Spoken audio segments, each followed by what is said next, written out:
So basically ஒரு 10 நிமிஷத்தில் MBA சொல்லணும் அப்படின்னா பிஓஎஸ்டி சிஓஆர்பி இதை சொல்லி கொடுத்தீங்கன்னா உங்கள் பசங்க எம்பிஏவே படிக்க தேவையில்லை. ஆனால் எம்பிஏ பாடத்திலே சொல்லித்தராத விஷயங்கள் இது. எம்பிஏ படித்தா மட்டும் பத்தாது, கரெக்டாக அதை வந்து கம்பெனிக்குள்ளே செயல்படுத்தணும். பி ஃபார் பிளானிங், இதை பற்றி அவங்க பெருசாக தியரி போட்டு படிப்பாங்க. பிளானிங்க்கு ஒரு பேப்பர் இருக்கும், பிரின்சிபல்ஸ் ஆஃப் மேனேஜ்மெண்ட் இருக்கும். நமக்கு பிளான் பண்ணுறதுக்கெலாம் ஒரு படிப்பாடா அப்படின்ற மாதிரி இருக்கும். Very simple. பிளானிங்னா என்ன? 6 Wsன்னு போட்டிருக்கோம். Who and what where why how.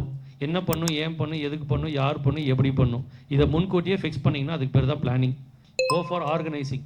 So resource 5M's சொல்லுவோம். ஸ்டாஃப் மேனேஜ்மெண்ட் எல்லாம் ஸ்டாஃபிங்கில் வந்துடும். டி ஃபார் டைரக்ஷன், மீட்டிங் போட்டு என்னென்ன வேலைகள் கொடுக்கணுன்றது வரும். கோஆர்டினேட்டிங், எல்லாத்தையும் கோஆர்டினேட் பண்ண வைக்கிறது, ஒருங்கிணைந்து வேலை செய்ய வைக்கிறது.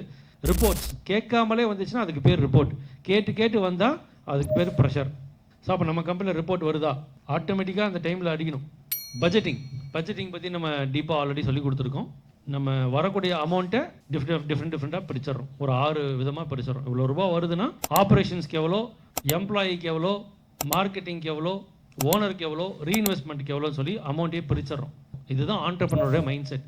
இந்த மாதிரி நீங்கள் எம்பிஏ படிக்கிறீங்களோ படிக்கலையோ, இந்த பிஓஎஸ்டி சிஓஆர்பியை ஃபுல்லாக பண்ணிங்கன்னா யூ ஆர் குட்டுங்க.